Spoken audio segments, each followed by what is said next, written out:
잘 부탁드립니다.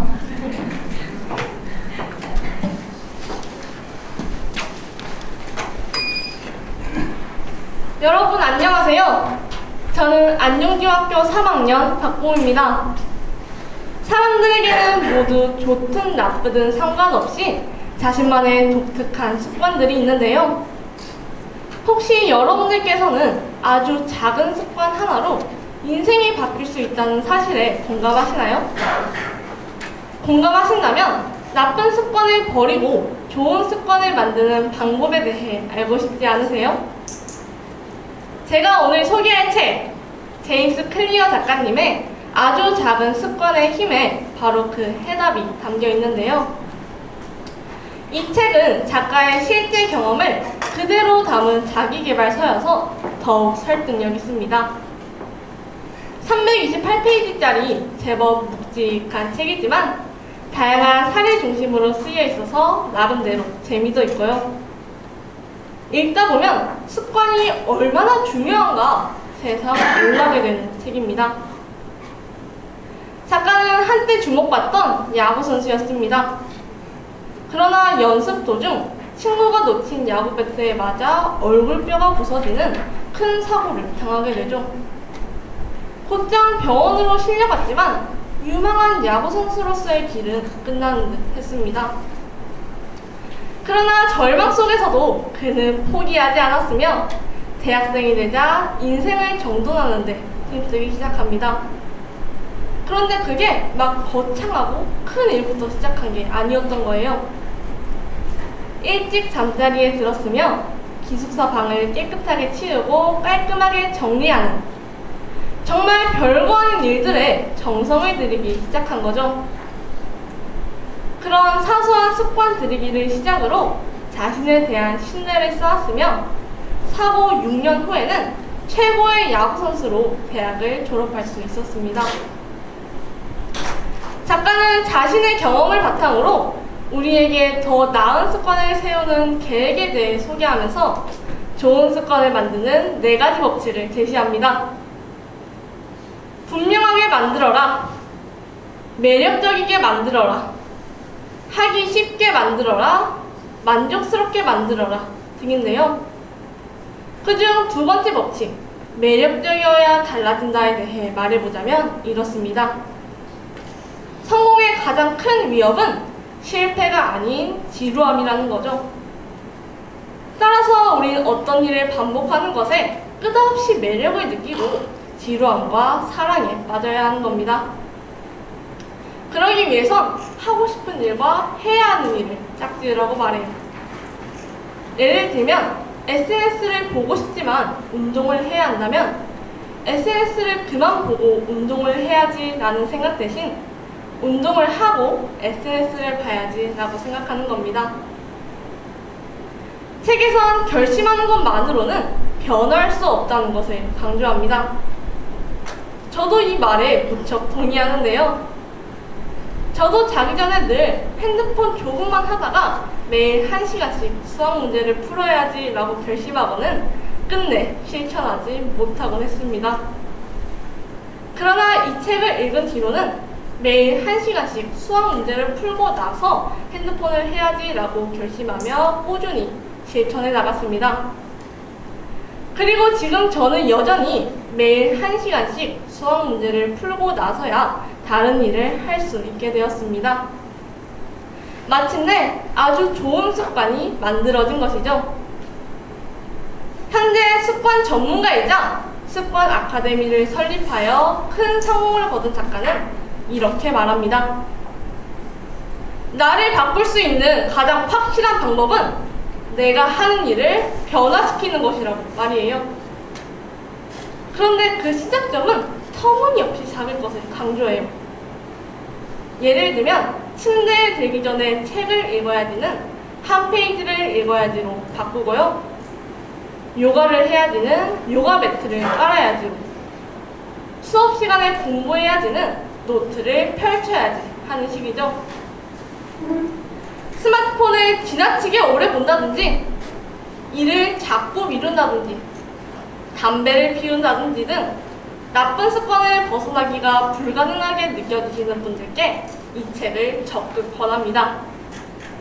여러분들도 이 책을 읽고 아주 작은 습관을 만드는 것부터 시작해서 스스로 변화하고 성장하는 과정을 경험해 보시기를 바랍니다. 감사합니다.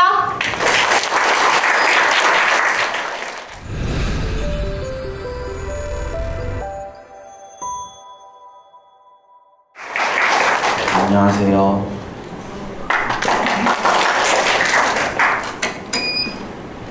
제가 이번에 소개할 책은 한스 로슬링의 팩트풀니스입니다. 여러분은 요즘 우리가 사는 세상에 대해 어떻게 생각하고 계시나요? 살만하다고 느끼시나요? 아니면 정말 절망적이라고 생각하시나요? 저는 사실 매우 부정적으로 보고 있는 편이었는데요. 각종 사건, 사고, 전쟁, 테러 이런 소식들을 들을 때마다 과연 우리 사회에 희망이란 있을까 하는 생각이 들었거든요. 팩트풀니스는 사실로 가득 차 있다는 뜻인데요. 제목과 같이 이 책에서는 우리가 흔히 하는 오해와 그 오해를 해결해주는 통계를 통해 세상을 보다 긍정적이고 객관적으로 바라보게 해줍니다. 예를 들어 보자면, 여러분은 전 세계 한 살 아동 중 예방접종을 받은 아이가 몇 %일 거라고 생각하세요? 20%? 50%? 분쟁 지역이나 일부 아프리카 지역을 생각하면 매우 낮은 수치일 것 같지만 사실 정답은 80%입니다. 또 다른 질문을 드려보죠. 여러분은 전 세계 인구 중 전기를 공급받는 비율이 몇 %일 거라고 생각하시나요? 이 역시 정답은 80%입니다. 이 질문들은 책에서 3가지 선택지로 제시되었는데요. 그냥 찍기만 해도 정답률이 33%는 되는 거죠. 하지만 작가가 약 40개국의 선진국에서 조사한 바로는 이 질문들에 대한 정답률이 각각 13%, 22%라고 합니다. 그러면 사람들은 왜 이렇게 세상에 대해 부정적이게 생각하게 된 걸까요? 왜 사람들이 세상을 왜곡하여 받아들이는지에 대해 작가는 세상에 대한 10가지 오해를 통해 설명합니다. 대표적인 것으로 세계는 부자 나라와 가난한 나라로 나뉜다는 오해, 세계는 점점 나빠진다는 오해, 운명은 바꿀 수 없다는 오해, 끊임없이 일반화하고 범죄함으로써 생기는 오해 등을 들고 있는데요. 요약하자면 사람은 부정적인 것에 이끌리고 그렇기에 세상과 언론은 부정적인 이야기만을 늘어놓기에 바쁘단 거죠. 그러한 영향을 받은 우리는 세상을 보다 비관적으로 바라볼 수밖에 없는 것이고요. 물론 세상에는 나쁜 일이 많은하고 그 사실을 작가도 부정하지 않습니다. 그것들은 말 그대로 사실, 즉 팩트이기 때문이죠. 하지만 작가는 그 팩트들에 세상엔 분명히 좋아지고 있는 부분이 있다는 팩트를 더해야 한다고 말합니다.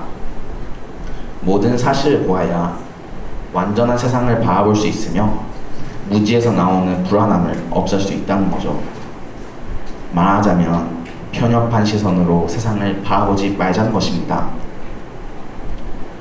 팩트풀니스에서는 무조건 낙관적인 이야기만 하지는 않습니다. 그저 매일같이 나쁜 소식이 들려오는 이 세상에서도 우리가 웃을 수 있다는 사실을 알려줄 뿐이죠. 살아가다 보면 가끔씩 비관에 잠겨 아무것도 하기 싫을 때가 있잖아요. 저는 최근에 공부를 할 때 매일같이 살인사건, 성폭행 사건 등 각종 사건, 사고들을 보고 또 들으면서 세상이 이렇게 어지러운데 내가 공부를 한다 해도 뭔가 달라질까 하면서 공허감에 잠겨 있었습니다. 하지만 이 책을 읽고 세상에 대한 견해를 바꾸어 다시 만사에 최선을 다하게 되었습니다. 세상에 대한 비관적이고 부정적인 생각에만 사로잡혀 세상을 오해하고 계신 분들, 또 삶의 회의적인 분들에게 희망과 넓은 시야를 주는 책, 또 통계학 관련 책이지만 구체적인 사례들로 흥미롭게 구성된 책, 팩트풀 뉴스 추천해 드립니다. 감사합니다. 네.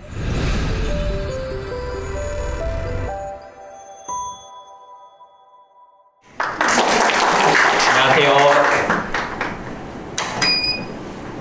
제가 오늘 여러분들께 소개해드릴 책은 N.H. 클라인바움 작가님의 죽은 시인의 사회입니다. 세계적으로 유명한 작품이라 여러분 모두가 한 번쯤은 읽어보셨을 것 같은데요. 어찌나 인기가 많았던지 무려 2번이나 영화로도 만들어졌다고 하죠. 이야기는 엄격한 교육을 자랑하는 명문 사립학교 웰튼 아카데미에 새로운 영어교사 존 키팅이 부임하면서 시작됩니다. 키팅의 첫 수업에서 학생들은 큰 충격에 빠지게 되는데요. 그는 자신을 선생님이 아닌 오 캡틴, 나의 캡틴이라고 부르라는 등 여지껏 학생들이 보지 못한 참신하고 새로운 방식으로 수업했기 때문이죠. 학생들은 그의 특이한 방식의 수업에 흥미를 느끼게 됩니다. 결국에는 키팅이 수업을 통해 말하고자 하는 바를 이해하고 그를 진심으로 믿고 따르게 되죠. 그런 와중에 학생들은 죽은 시인의 사회라는 모임에 대해 알게 됩니다. 그들은 다시 죽은 시인의 사회를 결성하고 밤마다 학교 밖으로 몰래 나가 학교 근처 동굴 속에서 시를 낭송하며 점차 스스로가 삶의 주체가 되어가게 됩니다. 입시를 준비해야 하는 명문 사립학교 학생들로서는 상상도 하기 힘든 일탈을 시작한 것이죠.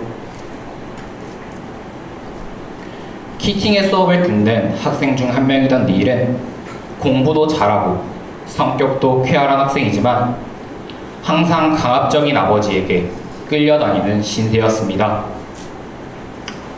그런 닐에게는 공부 말고 진정으로 하고 싶은 것이 있었는데요.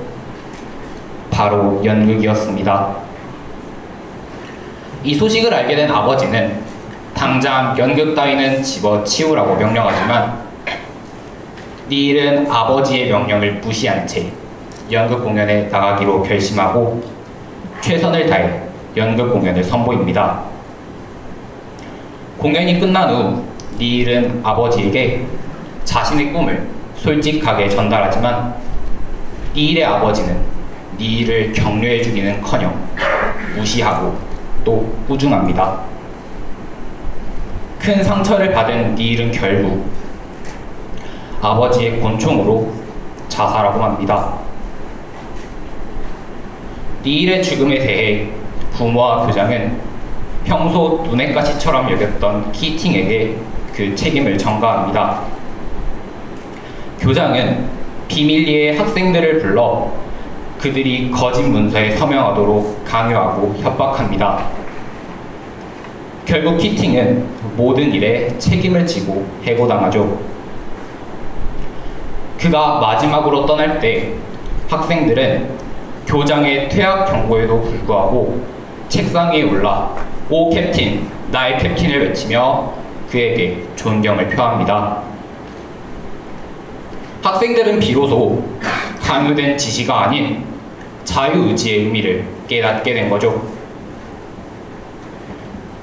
이 책을 읽고 저는 닐의 이야기가 마치 제 삶과 비슷하다라는 생각이 들었습니다.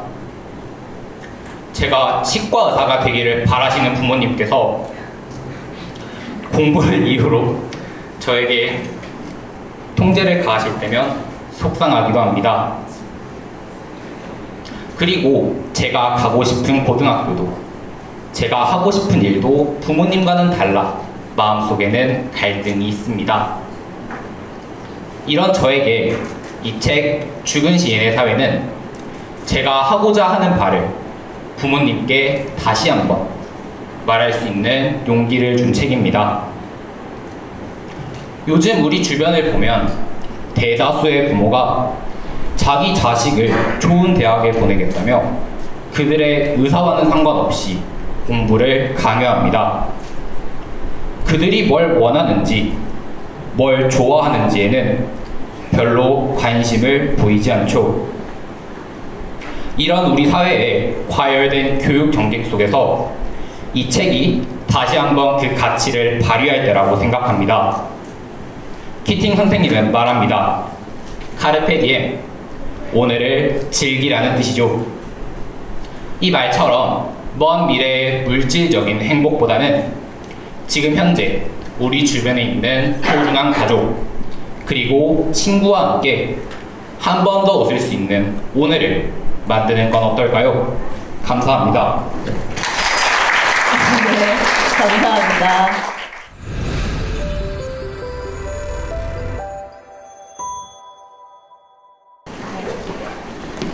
안녕하세요. 저는 안용중학교 2학년 김연아입니다. 제가 소개할 책은 회색인간입니다. 여러분은 자신이 생각하던 세상에 대해 새롭게 눈을 뜨게 된 경험이 있으신가요?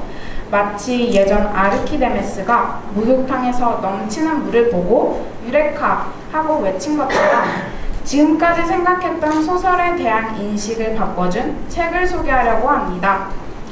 인간에 대한 고정관념과 소설에 대한 편견을 깨게 한 책, 바로 김동식 작가의 회색인간입니다. 사람들은 비슷비슷한 내용이더라도 똑같고 자극적인 줄거리 혹은 클리셰에 끌립니다. 요즘 유행하는 드라마나 영화도 보면 대부분 언젠가 어디서 본 내용 같지 않나요? 아니면 청소년 인기 소설책의 맨 위에 뜨는 책들도 보면 대부분 시간여행, 초능력, 복잡한 인간관계 등등 그런 것들을 보며 제 마음 한구석에서 질림을 느꼈죠. 다 다르지만 어딘가 똑같은 것들, 다 거기서 거기인 주제들. 하지만 이 책은 달랐습니다. 저는 흙 속의 진주를 발견한 느낌이었죠. 이 책은 너무나 흥미롭고 재미있으며 작가의 놀라운 상상력에 감탄하게 됩니다. 또한 그동안 당연하다고 생각했던 상식의 틀을 깨고 무한한 상상의 세계로 독자들을 끌어들이죠. 책 속 단편 하나하나가 예상치 못한 결말로 반전의 묘미도 담고 있습니다.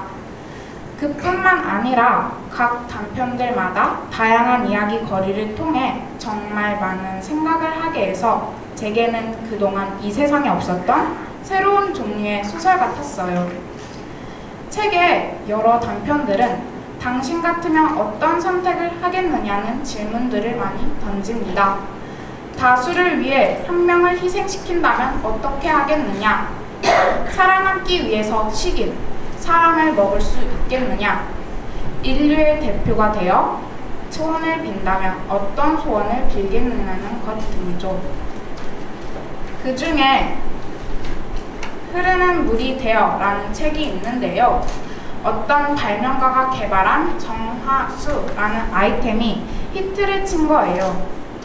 그 정화수에 사람이 들어가면 물이 되어 녹았다가 1시간 만에 원상복귀 되는 물. 그런데 그것의 효능은 마치 새로 태어나는 듯 최상의 컨디션을 되찾는 것인데요. 주의할 점은 다른 사람이 들어간 물과 섞이면 안 되고 일부만 뿌리면 그 부분만 물이 되어버리는 위험 부담도 있습니다. 그런데 사람들은 당장의 효과에 눈이 멀어 그 경고를 무시하게 되죠. 그렇게 계속해서 공장은 돌아가고 사람들은 너도 나도 정화수를 소비하게 됩니다.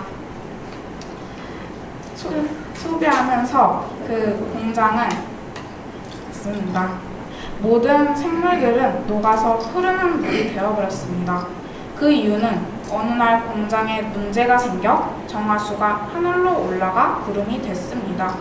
그리고 그 구름은 비를 뿌렸습니다.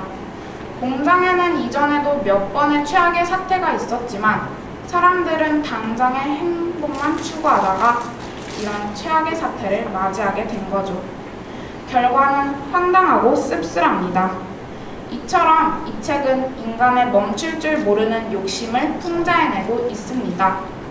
인간의 어리석은 속성에 일침을 꽂는 내용들을 보면서 우리들의 삶은 어땠는지 새삼 돌아보게 만들죠. 저는 그동안 제 주변에서 일어나는 문제들에 대해서 진정한 원인을 생각해볼 기회가 별로 없었는데요. 그런데 이 책을 통해서 우리 사회에 문제점이 생기는 원인을 바로 우리 인간들에게서 찾아볼 수 있었습니다. 저는 이 책을 통해 한층 더 문학적인 성장을 했다고 느낍니다.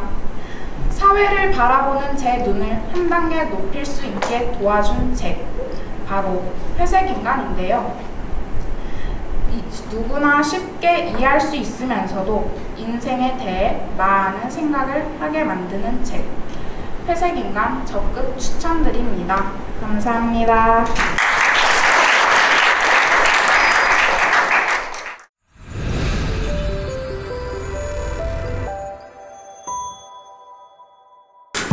안녕하세요. 저는 이번 비블리오에 나오게 된 안영중학교 1학년 김우설입니다.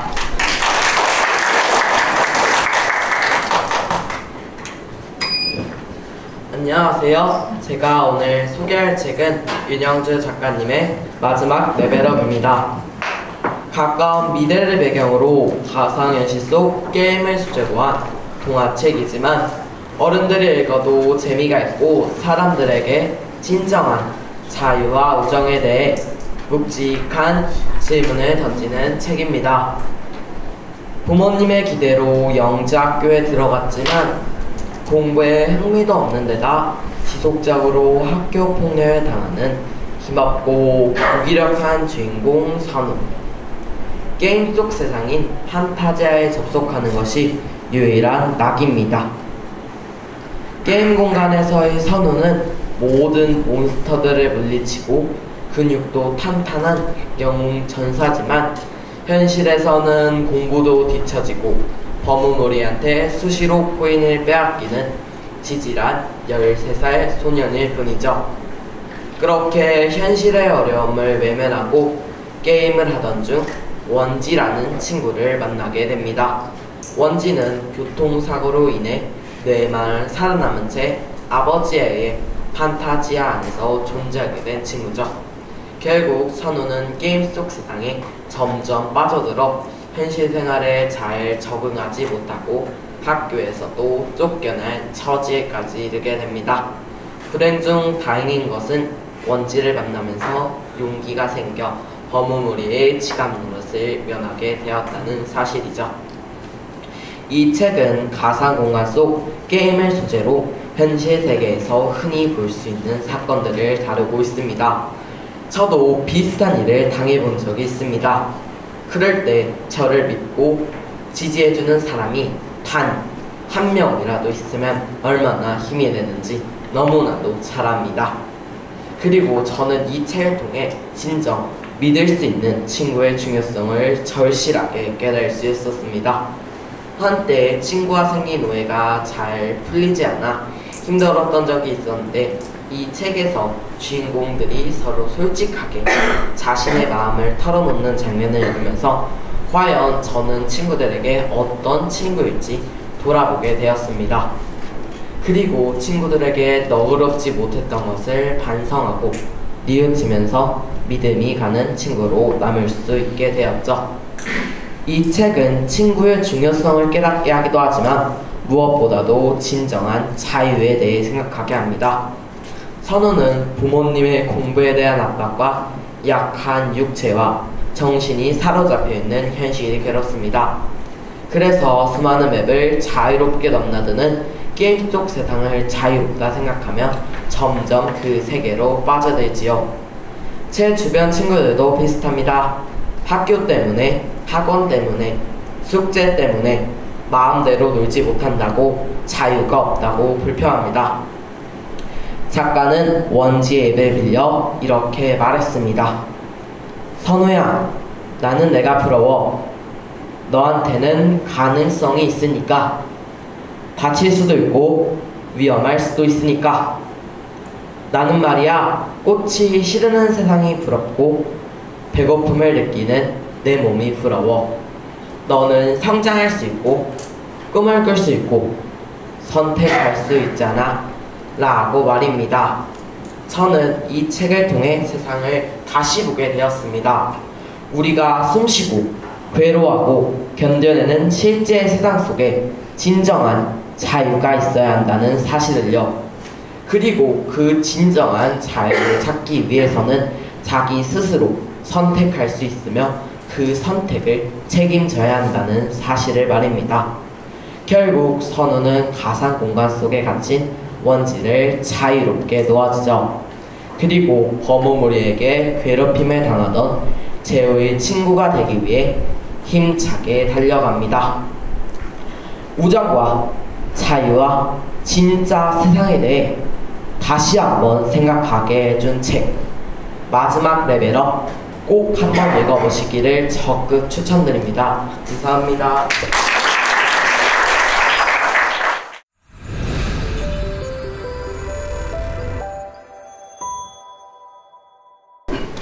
안녕하세요.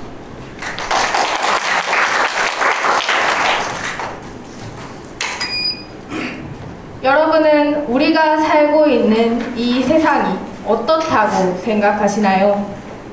어쩌면 얼마 못 가서 이 세상이 금방 망해버릴 것 같다는 생각이 들어보신 적 없으세요? 사람들이 저지른 환경 파괴로 인해 전 세계에서 일어나는 기후변화와 자연재해들, 무엇보다도 인간들끼리 벌이는 테러와 전쟁, 폭력과 살인사건들, 그뿐인가요? 저는 황금 만능주의에 가득 차 있는 사람들의 모습들을 볼 때면 어떨 때는 우리가 사는 이 세상에 희망이란 게 있을까 하는 생각이 들 때도 있거든요. 지금의 인간은 미개하지 않은가? 돈으로 목숨을 사고 팔며 계급을 짓는 지금은 돈은 힘인가? 약육강식의 강에 해당하는가? 그렇다면 인간이 동물보다 낫다고 할 수 있는가? 인간의 돈은 유전된다. 유전된 돈으로 돈 없는 자를 잡아먹는다. 돈이 없으면 살 수 있는 사람도 살지 못하고 돈이 있으면 죽어 마땅한 사람도 기세 좋게 살아간다. 이 말은 제가 오늘 소개할 최진영 작가님의 구의 증명에서 주인공이 사랑하는 사람을 먹으면서 하는 넋두리입니다. 비유적인 표현이 아니라 정말로 사람을 먹는다는 이야기입니다. 그런데 식인에 관한 엽기 스토리가 아니라 슬픈 사랑에 대한 이야기, 우리가 살고 있는 이 세상에 대한 이야기입니다. 구와 담은 어렸을 때부터 함께 자란 소꿉친구입니다. 할아버지를 잃고 이모와 단둘이 살던 담은 구와 사랑하는 사이가 됩니다. 가난하고 무능한 부모를 두었던 구는 고등학교 때 학업을 포기하고 돈을 벌기 위해 공장에 다니죠. 거기서 엄마를 기다리며 공장에서 시간을 보내던 어린 노마와 함께 셋은 친해집니다. 그러던 어느 날 늘 셋이 함께하던 기갓길에서 자전거를 타고 앞서가던 노마가 교통사고로 죽어버립니다. 이 일로 인해 구는 담을 떠나지만 끊임없이 서로를 그리워합니다. 그 사이에 담의 이모도 죽고 담은 홀로 남게 됩니다.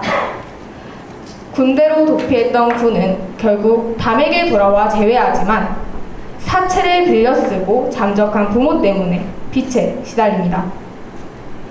아무리 열심히 벌어도 점점 불어나는 원금과 이자를 감당할 수 없는 지경에 이르자 사채업자들에 의해 쫓기게 되죠. 하지만 끝내 발각되고 사채업자들에게 폭행당하다 도망치던 구는 결국 죽게 됩니다. 이 세상 아무 곳에서도 편히 쉬지 못하고 쫓기기만 하다 죽은 구를 담은 땅속에 묻거나 태우거나 할 수가 없죠.